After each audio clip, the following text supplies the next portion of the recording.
Alors, mesdames et messieurs, le réalisateur, Jean-Pierre Améry. Merci. Merci beaucoup. Alors, le système va... Est-ce que vous m'entendez bien? Je ne sais pas pourquoi celui-là ne marche plus. Alors, le système va se mettre en place assez rapidement, maintenant. Voilà, merci beaucoup.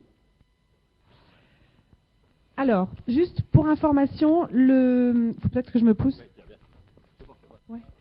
Pour information, le contenu du micro, c'est ce qui va sortir à l'écran par la société qui fait la traduction en direct. Donc, n'hésitez pas, quand vous avez une question à poser au réalisateur, à demander le micro, à l'attendre pour qu'on puisse tous entendre la question ou la lire, le cas échéant. Merci beaucoup. Est-ce que, pour commencer, Joël... Ah oui, Joël, est-ce que tu pourrais au moins allumer la lumière à 25% ou un peu plus? Je ne sais pas si on nous entend, au moins pour qu'on puisse se voir un peu plus. Ça ira, oui. Alors, est-ce que déjà il y a une question dans la salle? Pour commencer.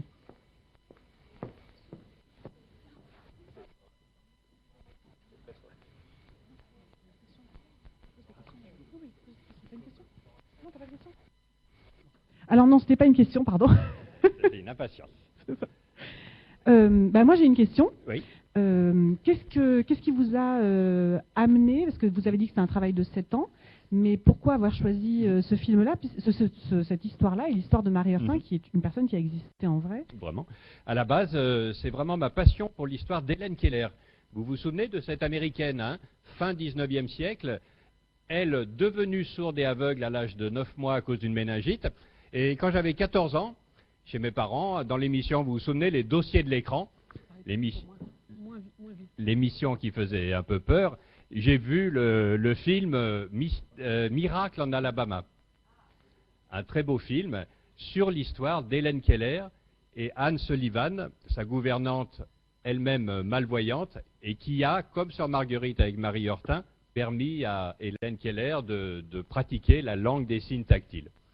Et cette histoire m'a toujours passionné. Il y a 10 ans, j'ai voulu peut-être faire un remake du film, et je me suis rendu compte que Hélène Keller restait une gloire nationale aux États-Unis et qu'il était impossible d'en faire un film français.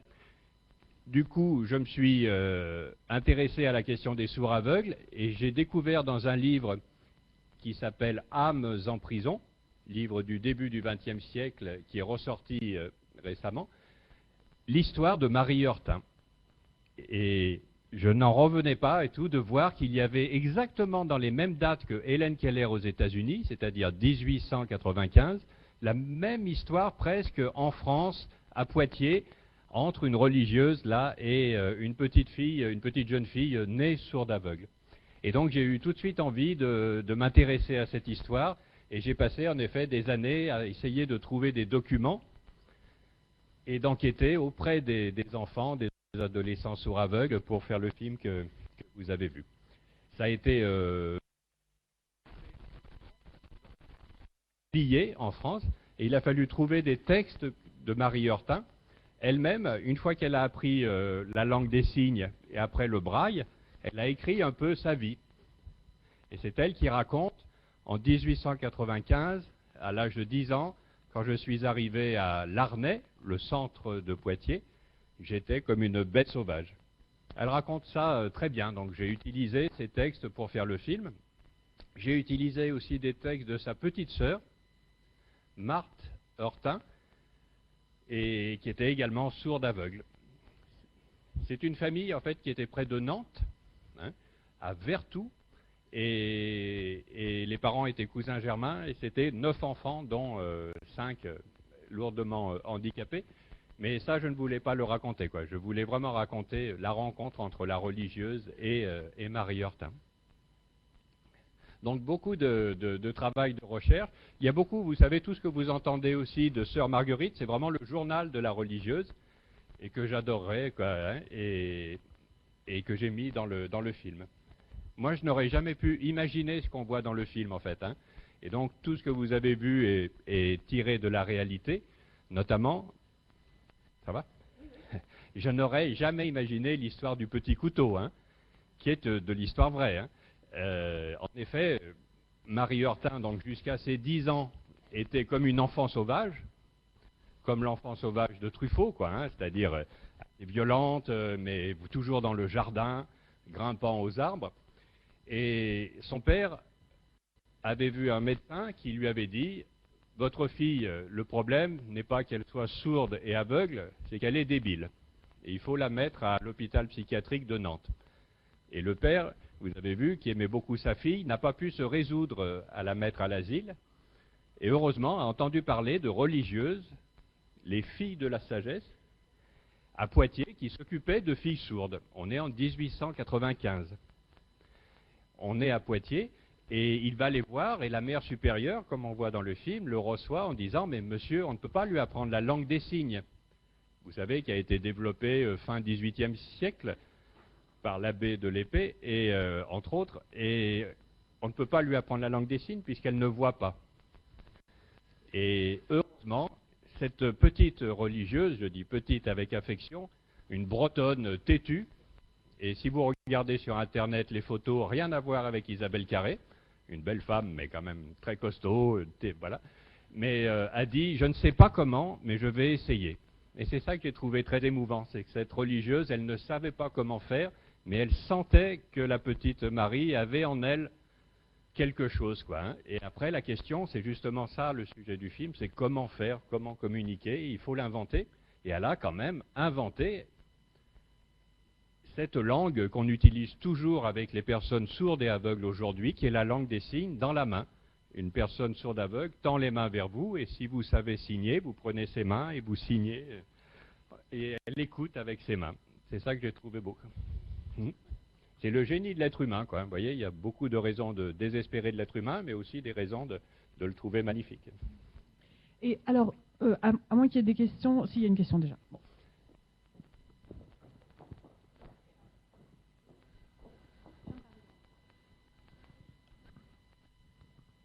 Merci beaucoup. Je suis très touché par votre film et moi aussi, du coup, ça m'oblige à témoigner comme vous l'avez fait au travers du cinéma. Moi, je suis éducateur et j'ai travaillé 5 ans auprès d'un jeune garçon qui est sourd-muet aveugle. Je l'ai eu un peu... Au début du film, j'étais pas trop touché parce que j'ai pas vécu toute la période de sauvageonne avec la montée dans les arbres, avec un petit peu dépareillé et tout ça. Lui, je m'en suis occupé à partir du moment où où la fille a revu ses parents dans le film. Donc, il savait déjà lire, écrire, connaître la langue des signes. Donc, c'était un syndrome d'Usher, tout ça pour dire aux gens, c'est une histoire du début du siècle, mais qu'on peut vivre encore aujourd'hui, quoi. C'est juste ça dont je voudrais témoigner.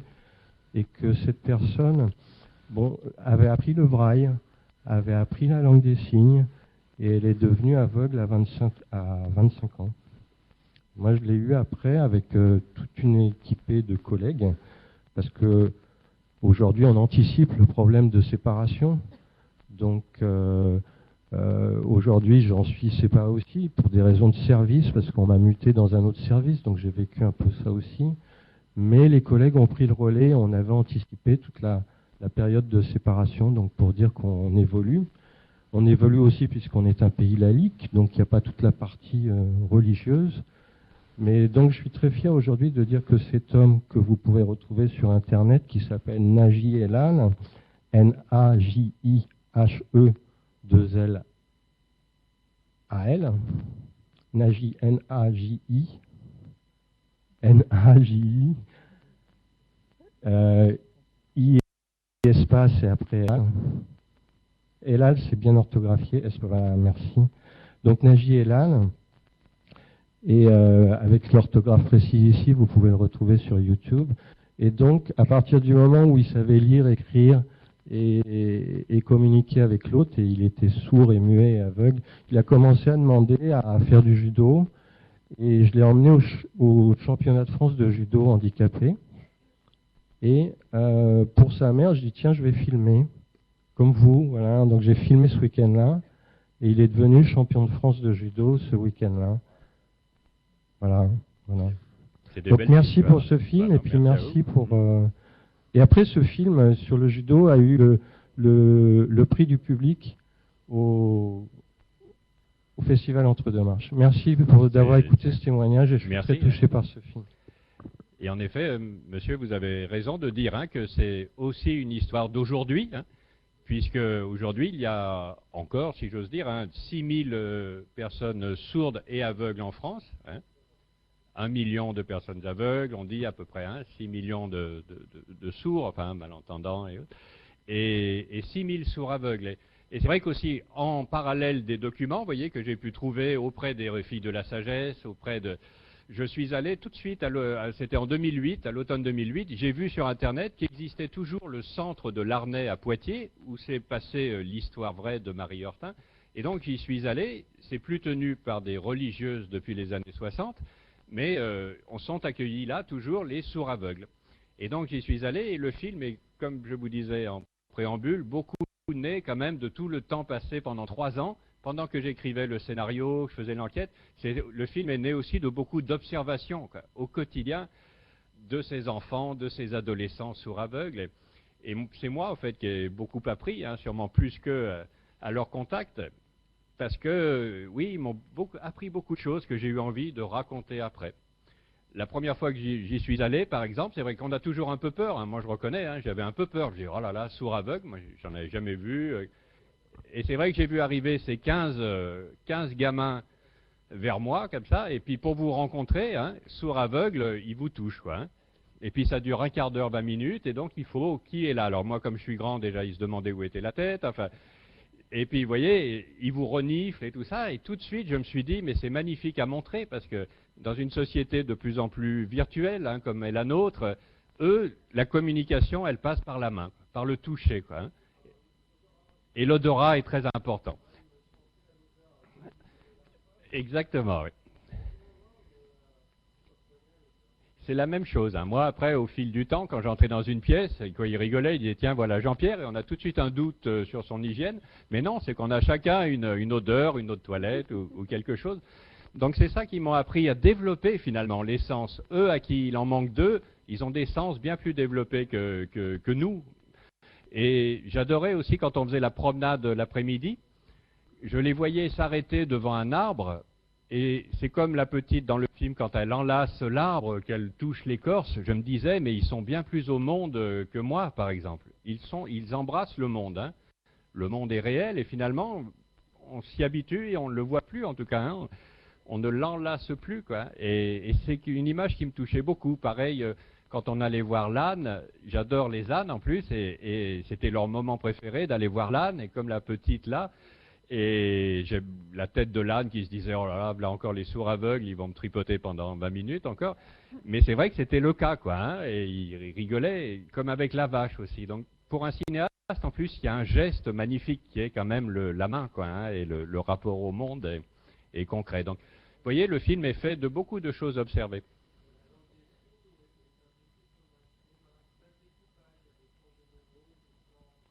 C'est juste, hein, je crois qu'il y a quelque chose qui est très lié qui est très cinématographique, en effet.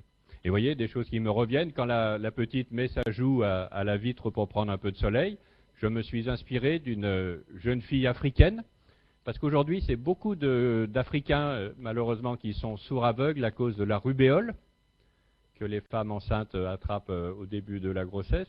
Et donc, beaucoup d'enfants, d'adolescents africains, là, à Poitiers. Et je me souviendrai toujours d'une jeune fille africaine de Côte d'Ivoire qui, en février à Poitiers, il fait froid et tout ça, cherchait toujours, en collant sa joue à la vitre, un peu de la chaleur du soleil. Donc je l'ai mis. Donc vous voyez, le film est quand même beaucoup inspiré du présent, en fait. Hein, c'est pas une reconstitution, hein, vous avez vu. Et est-ce qu'il y a quelqu'un qui a une question? Moi, j'ai une question par rapport au choix du casting, parce qu'on a beaucoup aimé évidemment Isabelle Carré, mais également aussi la jeune fille. Et comment vous avez choisi un peu vos personnages, vos acteurs? Au départ, je voulais tourner avec une jeune fille sourde et aveugle. Hein. Moi, je pars toujours du principe que, voilà, quoi, hein, c'est ma motivation pour faire des films, c'est mettre sur l'écran des gens que l'on met de côté dans la société. Voilà, c'est ce qui me motive depuis mon adolescence. Donc, c'est voilà mon petit militantisme. Ces gens ont droit à être sur l'écran et à avoir la vedette, si j'ose dire. Et je voulais engager une fille sourde aveugle, et c'est vrai qu'à Poitiers, j'étais épaté par ces adolescents et par leurs activités, quoi. En effet, le sport, très important. Et il y avait une jeune fille que j'aimais beaucoup, là, Chloé, une adolescente de 15 ans, et qui était très brillante. Et travaillait à son ordinateur en braille. Enfin, vous voyez, c'est quand même sourde aveugle, syndrome de Usher aussi, mais... Et très forte en danse, quoi. Je les ai vus faire des spectacles de danse, quand même. C'est quand même, faut bien toujours penser ce que c'est, quand même. Sourd, aveugle, et je fais des spectacles de danse, quoi. Moi, j'en serais incapable, je peux pas bouger. Enfin, vous voyez, on a peur pour eux, et ils assurent vraiment. Et je lui ai proposé le rôle à cette Chloé, et elle n'a pas voulu, quoi, parce que elle, justement, sa passion, c'est la danse, mais jouer, c'était pas son désir, quoi. Donc, et j'ai dû renoncer, je n'en ai pas trouvé d'autre, donc à prendre une fille sourde et aveugle. Et je me suis dit, tiens, il faut chercher une fille sourde plutôt qu'une aveugle, parce que, puisqu'il y a la langue des signes, une jeune fille aveugle c'est plus difficile quand même d'apprendre la langue des signes. Donc, cherchons une fille sourde qui jouera l'aveugle. Et c'est le cas, quoi. Ariana Rivoire, donc, qui joue le rôle de Marie Heurtin, est sourde de naissance, elle. Et je l'ai rencontrée dans un lycée à Chambéry. C'est le destin qui fait bien les choses souvent. Déjà, vous savez, donc au casting, j'ai fait beaucoup de lycées pour les filles sourdes. Les garçons déjà m'engueulaient parce qu'ils disaient « et nous alors ?» et tout ça. Je disais « c'est un pensionnat de jeunes filles, il n'y a pas de garçons, ça sera la prochaine fois ». Et donc à Chambéry, dans ce lycée, je vois des jeunes filles toute la matinée, et puis je vais à la cantine, et c'est vrai qu'à 2 tables de la mienne, j'ai remarqué Ariana, elle avait quelque chose, et puis c'est mon métier, quoi. J'ai l'œil, je me dis « tiens, elle dégage cette fille, elle a quelque chose ». Et je me suis adressé à elle en lui demandant pourquoi elle n'était pas venue au casting. Elle me dit « ah, c'est horrible, j'ai oublié de m'inscrire ». Et surtout, elle était mineure à ce moment-là, je n'ai pas fait signer l'autorisation des parents pour passer le casting. Et j'ai fait quelque chose qu'il ne faut pas faire, je lui ai dit « oh, c'est pas grave, viens entre 2 rendez-vous ». Et elle est venue, et sans mentir, c'est un immédiat coup de foudre, quoi. J'ai su que c'était elle, quoi. Mais le casting, vous savez, pour un réalisateur, c'est souvent ça, avec des professionnels ou des amateurs. Vous attendez pas qui joue mieux qu'un autre, c'est qui vous avez envie de filmer. Et puis elle, donc, elle avait quelque chose, une force en elle. Et j'ai appris plus tard, donc, qu'elle était née en Albanie, abandonnée par ses parents, donc, dans un orphelinat jusqu'à ses 6 ans. Je parle d'Ariana, l'actrice. Et lorsqu'elle est venue en France, sa mère adoptive, près de Saint-Étienne, m'a dit qu'elle était quand même un peu comme Marie Heurtin, c'est-à-dire violente, sale, toujours pieds nus, quoi, refusant de mettre des chaussures. Donc c'est incroyable, quoi. Elle avait ça en elle, quoi. Et qu'elle a pu exprimer dans le film, et je crois que ça lui a fait beaucoup de bien aussi, en fait, d'exprimer tout ça. J'ai vraiment adoré cette actrice, quoi. Je dis actrice parce qu'elle est stupéfiante, quoi, c'est magnifique. Et Isabelle Carré, elle, a appris la langue des signes pendant les 6 mois qui ont précédé le tournage. Et contrairement à moi, elle est très douée, enfin voilà, elle continue de la pratiquer, elle s'est prise de passion, quoi, pour la langue des signes. Mais c'est normal pour une actrice, parce que c'est une telle expression qui engage tout le corps, quoi. C'est encore une fois, c'est très physique. Et ça change finalement. D'habitude, un film, c'est souvent des dialogues, des gens assis qui discutent. Là, c'était quand même un film charnel et physique. Isabelle Carré, c'était écrit pour elle, en revanche. C'est le 3e film que je fais avec elle, et c'est vrai qu'on s'entend bien. Et je savais qu'elle aurait l'humilité, même qu'il fallait pour ce rôle. C'est pas rien, quoi. Vous savez, Isabelle Carré, je peux le dire parce qu'elle le raconte, mais elle est phobique des microbes. Elle se met tout le temps, vous savez, du produit désinfectant sur les mains. Alors elle, faut jamais lui faire la bise et tout ça. Et là, elle se retrouve quand même à faire un film où la petite jeune fille, quand même, n'arrête pas de lui tripoter le visage avec des mains plus ou moins propres. Donc je crois qu'on fait les films. Moi, je fais ces films parce que ça me correspond quelque part. Ça raconte quelque chose de moi aussi, sur le handicap qu'on a tous quand même. Moi, je dis qu'on a tous quand même des choses à surmonter, et puis d'arriver à communiquer, moi, ça m'a été vraiment difficile. Donc, il faut sortir de soi, et c'est ce que raconte le film. C'est plus un film sur l'échange et la communication, pour moi, que sur le handicap, en fait. J'écoutais avec passion, en fait, excusez-moi. Est-ce qu'il y a d'autres questions? Alors, oui.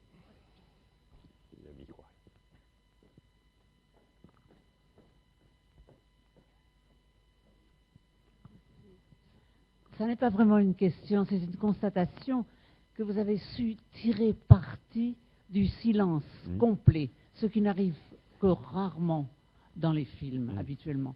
C'est-à-dire que le silence est tel au moment les plus tendus, les plus émouvants, les plus précieux, le silence est tel que la salle reçoit le silence et il n'y a aucun bruit dans la salle.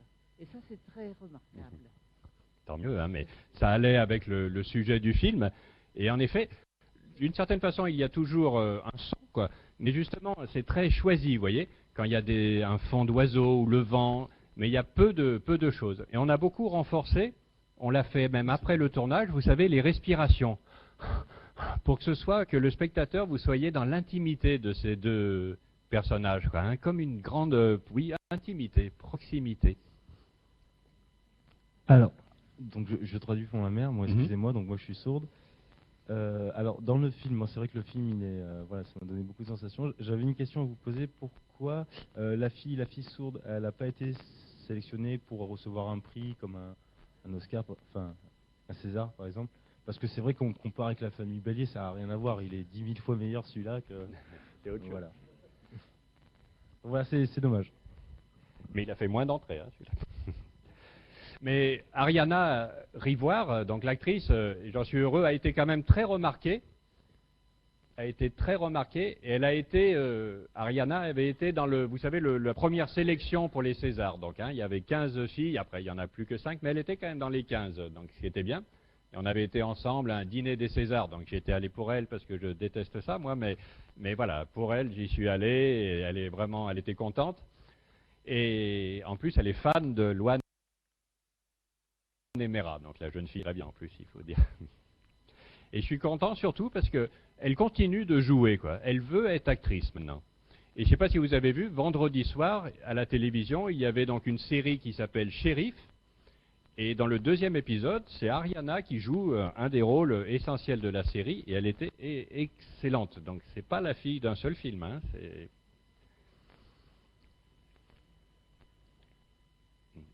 Est-ce que quelqu'un a une autre question?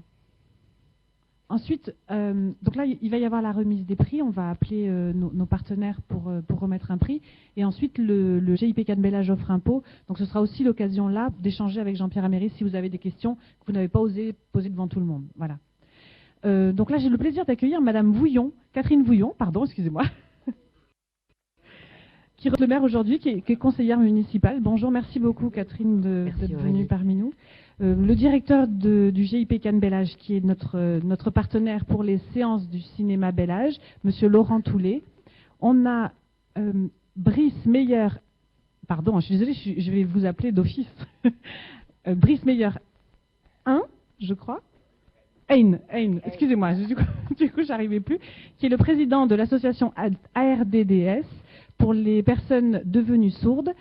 Christian Guité, qui est là aujourd'hui et qui a organisé tout l'événement qui se passe, qui a fait venir, qui nous a aidé pour faire venir Jean-Pierre Améris, qui a tout organisé. Donc merci beaucoup. Christian, c'était un plaisir de travailler avec vous déjà. Et grâce à vous, on a découvert beaucoup d'autres choses. C'est vrai que Cannes Cinéma, avec la ville de Cannes, on essaye de favoriser l'accessibilité, en tout cas pour les séances de cinéma. Et enfin, pour ma part, la ville de Cannes nous en dira peut-être un peu plus ensuite, voilà, pour en tout cas la participation. Et voilà, c'est un plaisir pour nous de vous accueillir tous dans cette salle. Évidemment, je ne remercie pas encore le Bellage parce qu'on les remercie tout le temps et c'est notre partenaire de cœur, donc tout va bien. Je passe la parole tout de suite donc, à Madame Vouillon et peut-être Monsieur Toulet dira un petit mot ensuite. Non, Monsieur Toulet, c'est la représentante du maire qui aura le dernier mot, ça me paraît tout à fait normal. Bon, ma chère Aurélie, Madame la conseillère municipale, Monsieur le réalisateur, Mesdames, Messieurs, vous savez que Cannes Bellage organise depuis de nombreuses années, en partenariat avec Cannes Cinéma, une programmation spécifique tout au long de l'année, à des tarifs défiant toute concurrence. 2,50 € pour les adhérents de Cannes Bellage, 3,50 € pour la carte accueil, 4,50 € pour tout public. Et vous avez droit à une programmation spécifique d'une trentaine de films qui, pour la plupart, sont des films récents qui ont moins d'1 an. On vous les projette sur le cinéma Le Rému, on les projette sur la Licorne, on les projette ici même à l'espace Miramar et sur le cinéma Alexandre III.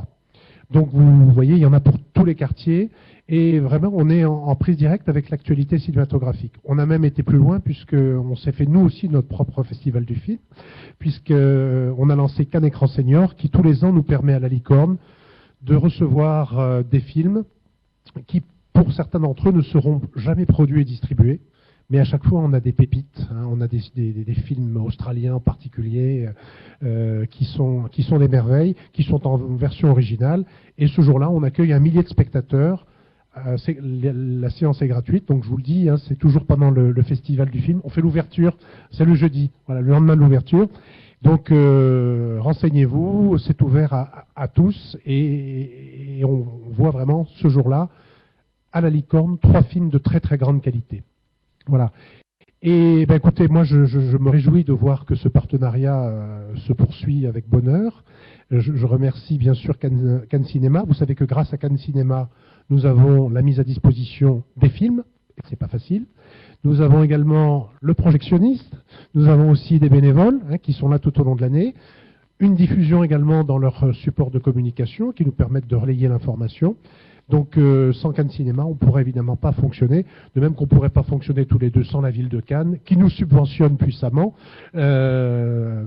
transition habile, pour remercier une fois de plus David Lisnard, maire de Cannes, vice-président du conseil départemental, qui est représenté aujourd'hui par une élue que nous apprécions tout particulièrement, Madame Bouillon, qui est conseillère municipale subdéléguée à la culture, entre autres, et qui représente David Lisnard. Merci à toutes et à tous pour votre présence. Vous avez vu que le film était très poignant. On va remettre le prix, mais peut-être après la prise de parole de Madame Bouillon. Il aurait pu être sponsorisé par la société Kleenex, d'après ce que j'ai cru comprendre. Sopalin. Ça a beaucoup pleuré. Voilà. Sopalin, moi je dirais Sopalin. Ouais. Madame Bouillon, je vous cède la parole. Merci beaucoup Laurent. Écoutez, à propos de Kleenex, moi je parlerai donc de Dradley, de Sopalin. C'est un film extraordinaire, monsieur Jean-Pierre Améris, vraiment. Je suis curieuse, donc je suis allée voir sur Internet et j'étais prévenue. J'avais vu des passages, mais c'est extraordinaire. Donc effectivement, j'ai l'honneur de représenter notre maire et conseiller départemental David Lisnard, qui, comme vous le savez, je crois que c'est monsieur Guittet qui m'a informé de tout ça. Merci beaucoup. J'étais au courant, mais c'est vrai qu'il est très attaché à ce que la culture soit ouverte à tous à Cannes et qu'il y a des comment on appelle ça, des magnétiques, des boucles, c'est ça. Ce sont des boucles magnétiques, c'est ce que vous voyez là maintenant. C'est dans les murs. C'est dans les murs. Ah d'accord. Et je suis complètement sidérée, je dois vous avouer à tous, c'est la première fois que j'assiste à une séance comme ça et c'est vraiment très émouvant. Donc monsieur le maire est très attaché à ce qu'il y a ça bien sûr ici, à Ranguin je crois, et puis au Palais des Festivals évidemment. Voilà, donc croyez-nous bien, nous sommes très attachés à ce que la culture soit vraiment bien intégrée dans toutes les populations, dans tous les quartiers et pour tout le monde.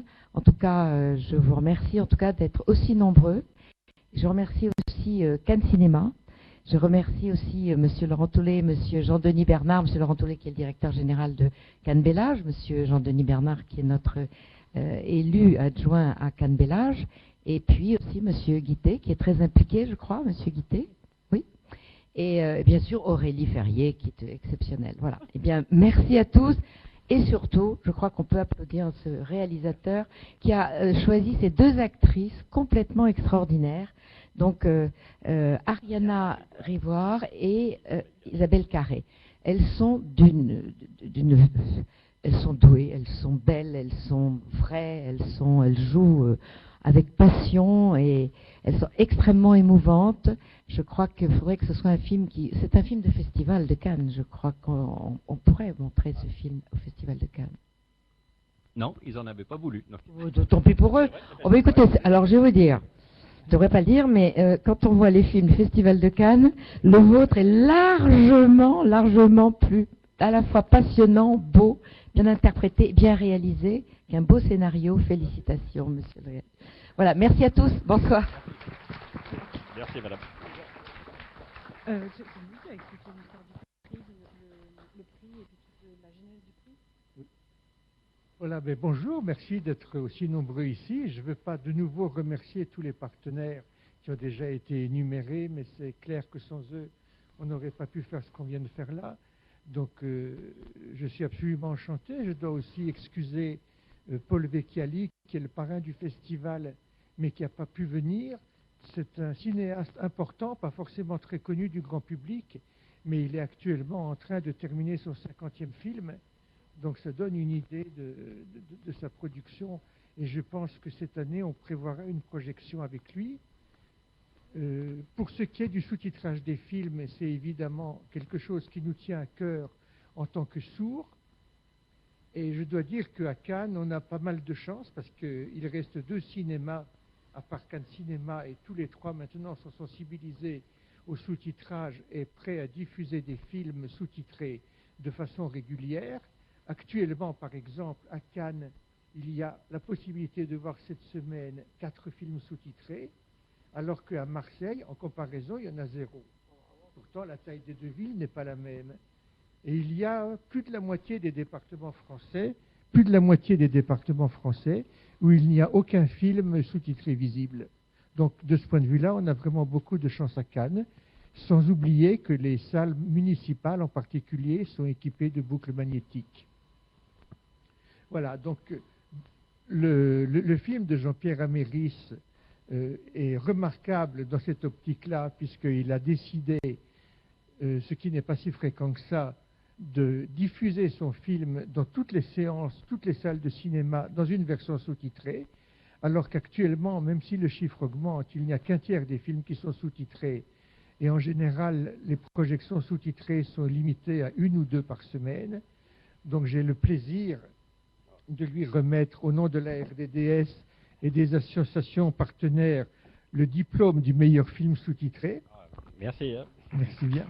Merci. Merci. Et je vais terminer par un appel, en fait, qui est simplement de dire que ce n'est pas le tout d'avoir des films sous-titrés qui sont projetés. Il faut aussi que le public qui a besoin de ces sous-titres, et là je pense non seulement aux sourds, mais également aux personnes qui ne sont pas francophones et qui peuvent avoir des difficultés à comprendre le français oral, à aller voir ces séances-là et à faire savoir à la caisse que le sous-titrage les concerne et les intéresse. Voilà, merci bien. Merci Christian. Merci Christian. Et merci Brice. Hein. Et c'était important en effet pour moi que ce film-là soit dans toutes les salles et à toutes les séances présentées avec le sous-titre tel que vous l'avez vu. Ça aurait été vraiment un contresens et même un échec si, j'imagine, des spectateurs sourds venaient dans un cinéma le soir, demandaient une place pour Marie Hortin et qu'on leur disait « Ah, mais la séance avec les sous-titres, c'est le jeudi à 13 h, comme c'est souvent. Et les sourds sont quand même souvent des gens qui travaillent aussi. Donc c'était vraiment essentiel et voilà, il a fallu batailler. C'était difficile parce que les directeurs de cinéma souvent nous disaient « Mais le grand public, les entendants, ça va leur faire peur et vous allez faire un film juste pour les personnes sourdes. » Et je voulais aussi qu'il y ait l'audio-description pour les aveugles, ce qui était très important.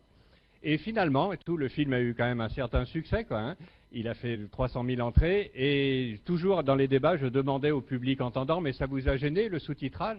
Et il me disait non, quoi. Ça surprend, mais ça fait partie de l'expérience du film. Donc c'est un peu le sujet du film, quoi. On a toujours, il faut surmonter ses appréhensions, ses a priori, et tenter des expériences.